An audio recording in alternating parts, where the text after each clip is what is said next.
Good morning friends, आप सबों का हमारे चैनल के ट्यूटोरियल्स में स्वागत है। आज जो टॉपिक हम लोग स्टडी करने जा रहे हैं वो VAC वैल्यू एडेड कोर्स के तहत ठीक है स्वच्छ भारत हमारा टॉपिक है, उसके अंदर आता है। आइए डिस्कस करते हैं। स्वच्छता के संबंध में गांधीवादी विचारों सिद्धांत का वर्णन करें। State the Gandhian philosophy of cleanliness. स्वच्छता के संबंध में गांधीवादी विचारों सिद्धांत का वर्णन करें। गांधी जी के नेतृत्व में भारतीयों को आज़ादी तो मिल गई, लेकिन स्वच्छ भारत का उनका सपना आज भी अधूरा है। महात्मा गांधी ने कहा था कि स्वच्छता स्वतंत्रता से अधिक महत्वपूर्ण। उन्होंने साफ सफाई और स्वच्छता को गांधीवादी जीवन शैली का अभिन्न अंग बनाया। उनका सपना सभी के लिए संपूर्ण स्वच्छता का था। शारीरिक खुशहाली और स्वस्थ वातावरण के लिए स्वच्छता सबसे महत्वपूर्ण है। इसका असर सार्वजनिक और व्यक्तिगत स्वच्छता पर पड़ता है। हर किसी के लिए स्वच्छता, साफ सफाई और खराब स्वच्छता स्थितियों के कारण होने वाली विभिन्न बीमारियों के बारे में सीखना आवश्यक है। कम उम्र में सीखी गई आदतें व्यक्ति के व्यक्तित्व में समाहित हो जाती है। भले ही हम छोटी उम्र में भोजन से पहले हाथ धोना, दांतों की नियमित सफाई और स्नान जैसी कुछ आदतें विकसित कर लें, फिर भी हम सार्वजनिक स्थानों को साफ सफाई की कोई परवाह नहीं है। गांधी जी ने स्वच्छता और अच्छी आदतों पर जोर दिया और अच्छे स्वास्थ्य से इसका घनिष्ठ संबंध बताया। किसी को भी सड़कों पर थूकना या अपनी नाक साफ नहीं करनी चाहिए। कुछ मामलों में थूक इतना हानिकारक होता है कि रोगाणु दूसरों को संक्रमित कर देते हैं। कुछ देशों में सड़क पर थूकना एक आपराधिक अपराध है। जो लोग पान और तंबाकू चबाकर थूकते हैं, उन्हें दूसरों की भावनाओं का कोई ख्याल नहीं होता। मुंह से निकलने वाला थूक, बलगम आदि को भी मिट्टी से ढक देना चाहिए। गांधी परिवार राजकोट में काफ़ी मशहूर था। उनके पिता और दादा राजकोट और अन्य पड़ोसी राज्यों में दीवान के रूप में कार्यरत। एक प्रधानमंत्री के बेटे और एक प्रतिष्ठित बैरिस्टर होने के नाते उन्हें शहर में घर जाकर नालियों का निरीक्षण करने के लिए साहस की आवश्यकता हो गई। आवश्यकता पड़ने पर भी गांधी नैतिक साहस दिखाने में शायद ही कभी असफल है। उसके नगर में उका नामक मेहतर सफाई करने वाला सफाई का काम करता था। यदि गांधी कभी उनको छूते थे, उनकी माँ पुतली बाई उन्हें स्नान कराती थी। गांधी जी एक विनम्र आज्ञाकारी पुत्र को यह पसंद नहीं आया। 8 साल का बेटा अपनी माँ से बहस करता था, वह गंदगी हम साफ करके हमारी सेवा करता है, उसका स्पर्श, उसका छूना मुझे कैसे प्रदूषित कर सकता है। मैं आपकी अवज्ञा नहीं करूंगा। लेकिन रामायण में कहा गया है कि राम ने एक चांडाल, अछूत समझी जाने वाली जाति गुहाक को गले लगाया था। रामायण हमें गुमराह नहीं कर सकती। पुतली बाई को अपने तर्क का कोई उत्तर नहीं मिला। उन्होंने कई पश्चिमी रीति रिवाजों की आलोचना की, लेकिन कई बार स्वीकार किया कि उन्होंने स्वच्छता पश्चिम से सीखी। वह भारत में उस प्रकार की स्वच्छता लाना चाहते थे। गांधी जी ने दक्षिण अफ्रीका में मैला साफ करना सीखा। वहाँ उनके दोस्त उन्हें प्यार से महान सफाई कर्मी कहकर बुलाते थे। महात्मा गांधी ने कहा, प्रत्येक व्यक्ति को अपना सफाई कर्मी स्वयं बनना चाहिए। दक्षिण अफ्रीका में 3 साल रहने के बाद वह अपनी पत्नी और बेटों को लाने के लिए भारत लौट आए। उस समय बम्बई प्रेसिडेंसी में प्लेग फैल गया था। इसके राजकोट तक फैलने की आशंका थी। गांधी जी ने तुरंत राजकोट की स्वच्छता में सुधार के लिए अपनी सेवा की पेशकश की। उन्होंने प्रत्येक घर का निरीक्षण किया और शौचालयों को साफ रखने की आवश्यकता पर बल दिया। कीड़े मकोड़ों से संक्रमित अंधेरे, गंदे, बदबूदार गड्ढों ने उसे भयभीत कर दिया।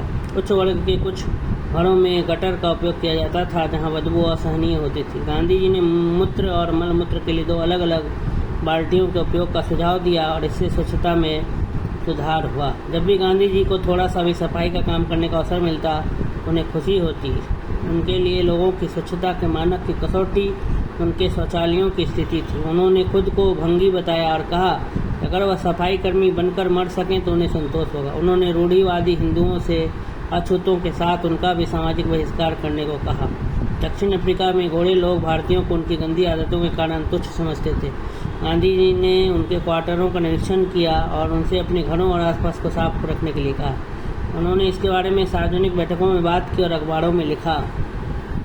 ठीक है, डरकर क्या लिखा है, डरकर लिखा है कि क्या लिखा, डरबन में, और साउथ अफ्रीका में है एक जगह डरबन। डरबन में गांधी जी का घर पश्चिमी शैली में बनाया गया था। बाथरूम में पानी के लिए कोई आउटलेट नहीं था। उनके साथ रहने वाले क्लर्कों द्वारा उपयोग किए जाने वाले कमोड और चैम्बर पॉट को साफ करना पड़ता था। उन्होंने अपनी पत्नी कस्तूरबा को भी ऐसा करने के लिए मजबूर किया। उन्होंने अपने छोटे बेटों को भी यह काम सिखाया। गांधी जी के समूह ने गांवों में जनसंपर्क कार्यक्रम चलाया। एक दिन सुबह मार्च के अंत में उनकी पार्टी के पुरुषों और महिलाओं का एक जत्था अपने साथ झाड़ू और कुदाल लेकर शिविर के पास गांव के हरिजन बस्तियों में गया। उन्होंने स्वच्छता की आवश्यकता, अपने आंगनों को साफ रखने, कूड़े को इधर उधर उड़ने के बजाय दफनाने की आवश्यकता के बारे में बात की। जब गांधी बातचीत में लगे हुए थे तो उनके साथ आए लोग स्वयं बस्ती की सफाई करने लगे। उन्होंने खुले में मलमूत्र को फैलने से रोकने की आवश्यकता पर प्रकाश डाला, क्योंकि इससे मक्खियाँ आकर्षित होती थीं और बीमारियाँ फैलती थीं। यहाँ तक कि जब स्वास्थ्य के बारे में बात की गई तो और यह बताया गया कि बीमारी कभी कभी अधिक खाने या गलत भोजन खाने से हो सकती है और इसलिए आत्मसंयम के लिए कहा जाता है, तो वह ग्रामीणों को स्वच्छता और स्वच्छता पर शिक्षित करने की आवश्यकता पर जोर देने से नहीं चुके। गांधी जी ने कहा था, आश्रम का असली काम लोगों को यही दिखाना है कि वे बीमारी से कैसे बच सकते हैं। एक बार खादी को बढ़ावा देने के लिए अपने दौरे के दौरान सफाई कर्मियों को एक सार्वजनिक बैठक में भाग लेने की अनुमति नहीं दी गई, जहां गांधी को बोलना था। जब गांधी को इसके बारे में पता चला तो उन्होंने आयोजकों से कहा कि आप अपने पर्स और अपने पत्ते रख सकते हैं, मैं केवल अछूतों के साथ बैठक करने जा रहा हूँ, बाकी सभी लोग जो चाहें वहीं आए। अपनी मृत्यु से 2 साल पहले गांधी जी कुछ दिनों के लिए मुंबई और दिल्ली में सफाई कर्मचारियों की कॉलोनी में रहे।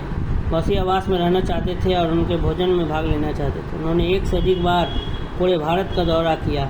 वे जहाँ भी और जब भी गए उन्होंने किसी न किसी रूप में अस्वच्छ स्थिति पाई और कहा कि हालांकि कुछ ही लोग जूते खरीद सकते हैं, लेकिन भारत में नंगे पैर चलना अकल्पनीय है। यहाँ तक कि मुंबई जैसे शहर में भी आसपास की इमारतों में रहने वालों द्वारा थूके जाने के डर से लोग सड़कों पर चलते थे। रेलवे स्टेशनों और धर्मशालाओं में सार्वजनिक मूत्रालयों और शौचालयों की गंदगी और बदबू भयानक थी।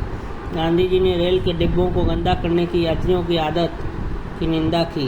नगर पालिकाओं के साथ बातचीत में गांधी जी अक्सर कहा करते थे, मैं आपकी विशाल सड़कों, शानदार रोशनी और सुंदर पार्कों के लिए आपको बधाई देता हूँ, लेकिन ऐसी नगर पालिका अस्तित्व में रहने लायक नहीं है जिसके पास मॉडल जल कोठरियाँ न हो और जहाँ दिन और रात के सभी घंटों में सड़कों और गलियों को साफ न रखा जाए। क्या आपने कभी सोचा है कि सफाई कर्मी किन परिस्थिति में रहते हैं? गांधी जी ने इस बात पर जोर दिया कि नौकरों के क्वार्टर मालिकों के बंगलों की तरह साफ सुथरे होने चाहिए।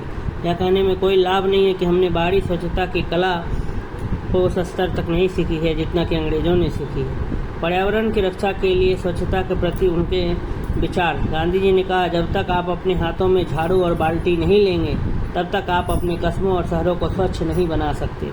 जब उन्होंने एक मॉडल स्कूल का निरीक्षण किया तो उन्होंने शिक्षकों से कहा, आप अपने संस्थान को आदर्श बनाएंगे यदि आप छात्रों को साहित्यिक शिक्षा देने के अलावा उनके लिए रसोइया और सफाई कर्मचारी भी बनाएंगे।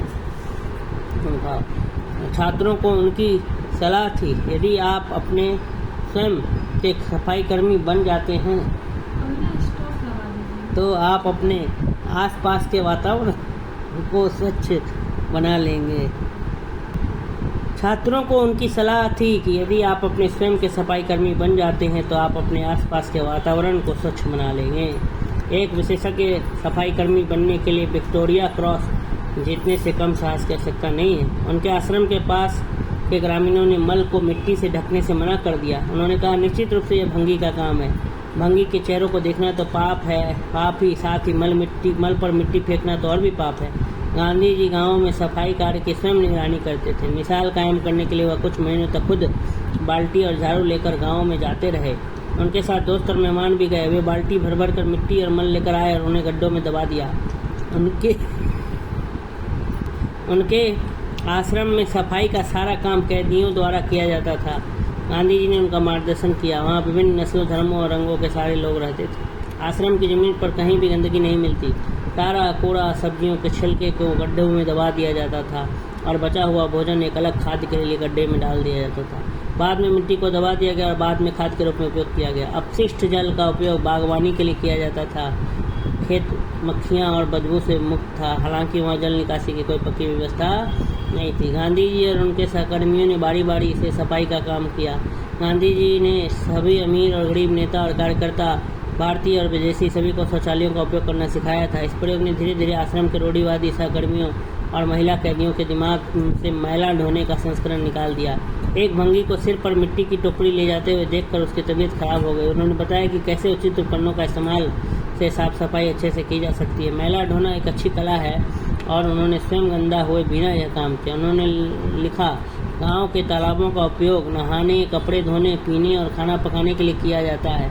कई गांव के तालाबों का उपयोग मवेशियों द्वारा भी किया जाता है। भैंसों को अक्सर उनमें लौटते हुए देखा जाता है। आश्चर्य की बात यह है कि गांव के तालाबों को इस पापपूर्ण दुरुपयोग के बावजूद गांव महामारी से नष्ट नहीं हुए। गाँव में शुद्ध जल आपूर्ति की कमी ग्रामीणों को होने वाली कई बीमारियों के लिए जिम्मेदार है।